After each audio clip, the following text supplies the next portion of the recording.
नमस्कार दोस्तों, SK19 अड्डा पर आप सभी का स्वागत है। आज मैं मौलिक अधिकार के महत्वपूर्ण प्रश्न पर चर्चा करूंगा।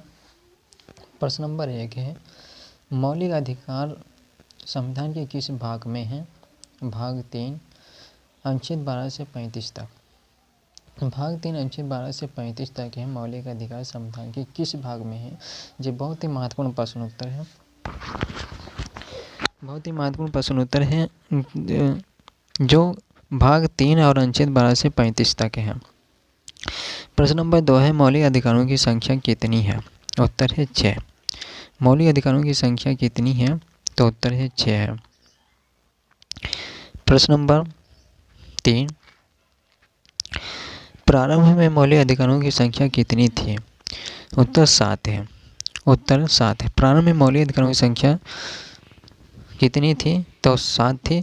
इसमें अब संपत्ति के अधिकार को हटा दिया गया है। ठीक है, संपत्ति के अधिकार को क्या किया है? हटा दिया गया है। कब हटाया गया था? तो 44वां संविधान संशोधन के द्वारा सन 1976 में से संपत्ति के अधिकार को हटा दिया गया था। अब शेष मात्र कितने बचे हैं? 6 मात्र मौलिक अधिकार बचे हैं। ठीक है। प्रश्न नंबर 4 है, किस संशोधन द्वारा संपत्ति का अधिकार मौलिक अधिकार से हटाया गया है? 44वां संविधान संशोधन 1976 में मौलिक अधिकार से हटा दिया गया है। किसको? संपत्ति का अधिकार। मैंने अभी बताया है, संपत्ति के अधिकार को मौलिक अधिकार से हटा दिया गया है। कब हटाया गया था? तो 44वां संविधान संशोधन के द्वारा सन 1976 में मौलिक अधिकार से संपत्ति के अधिकार को हटा दिया गया है। प्रश्न नंबर 5 है,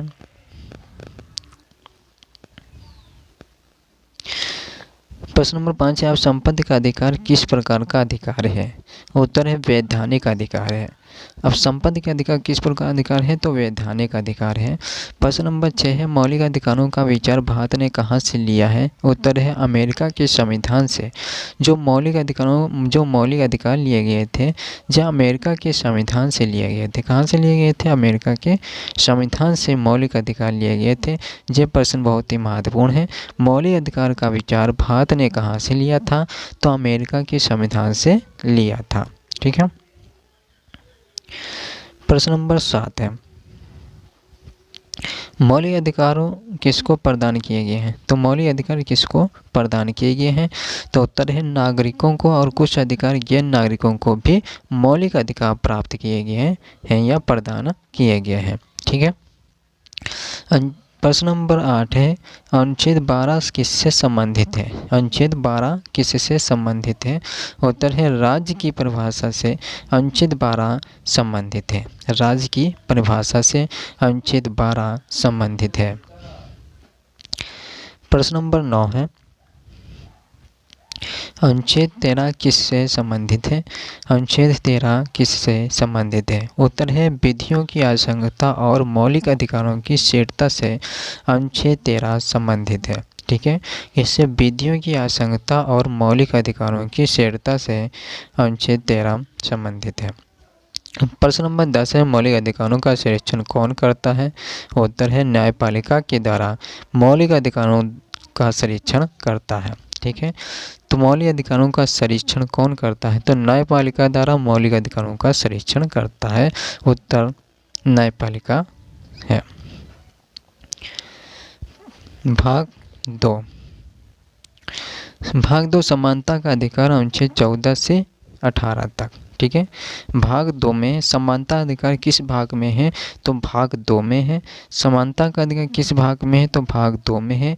अनुच्छेद 14 से 18 तक है। प्रश्न नंबर 11, अनुच्छेद 14 क्या कहता है? अनुच्छेद 14 क्या कहता है? होता है विधि के समक्ष समानता। अनुच्छेद 14 क्या कहता है? विधि के समक्ष समानता है। सभी को समानता का प्रदान किया जाए। कोई भी गरीब, कोई भी ऊंच या कोई भी नीच नहीं है। किसी भी व्यक्ति को समानता, सभी व्यक्तियों को पूर्ण रूप से समानता का अधिकार प्रदान है अनुच्छेद 14 में। प्रश्न नंबर 12, प्रश्न नंबर 12 है, अनुच्छेद 15 क्या निषेध करता है? अनुच्छेद 15 क्या निषेध करता है? तो धर्म, जाति, लिंग और जन्म स्थान या नस्ल के आधार पर भेदभाव नहीं किया जाना चाहिए, यह अनुच्छेद 15 निषेध करता है। ठीक है, अनुच्छेद 15 में है कि यह धर्म किसी भी धर्म को या किसी भी जात को या किसी भी लिंग या पुरुष या महिला हो, जन्म स्थान के स्थान पर या नस्ल के आधार पर, काले या गोरे के आधार पर किसी भी प्रकार पर भेद नहीं किया जाना चाहिए। यह अनुच्छेद किसमें है? 15 में है। ठीक है, प्रश्न नंबर 13 है, अनुच्छेद 16 किससे संबंधित है? उत्तर है सार्वजनिक रोजगार में समान अधिकार अवसर। ठीक है, अनुच्छेद 16 किससे संबंधित है? सार्वजनिक रोजगार में समान अवसर। सार्वजनिक रोजगार क्या है? जैसे जो केंद्र सरकार के द्वारा वैकेंसियाँ निकलती हैं, ठीक है, केंद्र सरकार के द्वारा जो वैकेंसियाँ निकलती है, राज्य सरकार द्वारा जो नौकरियाँ निकलती हैं, इन नौकरियों में किसी भी व्यक्ति को, चाहे महिला हो या पुरुष हो, कोई भी व्यक्ति को इसमें रोका नहीं जाएगा। इसमें सभी व्यक्तियों को रोजगार के लिए सार्वजनिक अधिकार प्राप्त है। सभी व्यक्ति इसमें अप्लाई कर सकते हैं और सभी व्यक्ति इसमें भाग ले सकते हैं। किसमें है? अनुच्छेद 16 में है। ठीक है, प्रश्न नंबर 14, अनुच्छेद 17 किससे संबंधित है? अनुच्छेद 17 किससे संबंधित है? उत्तर है अस्पृश्यता का अंत। इसमें किसी भी भेद को छूआछूत का अंत किया जाता है, अस्पृश्यता का अंत किया जाता है। ठीक है, इसमें अनुच्छेद 17 संबंधित है। प्रश्न संख्या 15 है, अनुच्छेद 18 क्या निषेध करता है? उत्तर उपाधियों का उन्मूलन। अनुच्छेद 18 क्या निषेध करता है? उपाधियों का उन्मूलन। प्रश्न 16, डॉक्टर श्रीमान जैसी उपाधियां क्या संवैधानिक रूप से मान्य है? क्या डॉक्टर श्रीमान जैसी उपाधियां क्या संवैधानिक रूप से मान्य है? अनुच्छेद हाँ, यदि वे शिक्षा से संबंधित है। यदि वे शिक्षा से संबंधित होंगी तो श्रीमान जैसी उपाधियां संवैधानिक रूप से मान्य होंगी। ठीक है, प्रश्न 17 है, भारत रत्न जैसी उपाधियां संविधान के तहत वैध हैं? उत्तर है हाँ, यह अलंकरण और उपाधियां नहीं है। भारत रत्न जैसी उपाधियां संविधान के तहत वैध हैं, तो यह अलंकरण या उपाधियां नहीं है, अलंकरण या उपाधियां नहीं है। ठीक है, भाग 3 है स्वतंत्रता का अधिकार, अनुच्छेद 19 से 22 तक। स्वतंत्रता का अधिकार अनुच्छेद 19 से 22 तक किस भाग में है? तो भाग 3 में है। ये भी बहुत ही महत्वपूर्ण प्रश्न है, भाग 3 में है। यदि प्रश्न पूछा जाता है स्वतंत्रता अधिकार अनुच्छेद 19 से 22 तक किस भाग से लिया गया है? तो भाग 3 भाग से लिया गया है। प्रश्न 18 है, अनुच्छेद 19 के अंतर्गत कितनी स्वतंत्रता दी गई हैं? अनुच्छेद 6 स्वतंत्रता दी गई हैं। कितनी दी गई हैं? 6 स्वतंत्रता दी गई हैं। अनुच्छेद 19 के अंतर्गत 6 स्वतंत्रताएं दी गई हैं।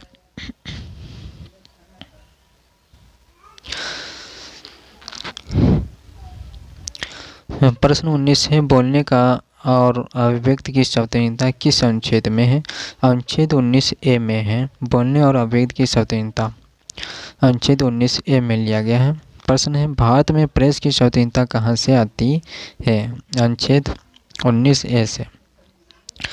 अनुच्छेद 19A से भारत की प्रेस की स्वतंत्रता आती है। प्रश्न नंबर 21, प्रश्न अनुच्छेद 20 क्या कहता है? उत्तर अपराधों के संबंध में सुरक्षा। प्रश्न नंबर 21 है, अनुच्छेद 20 क्या कहता है? अपराधों के संबंध में सुरक्षा।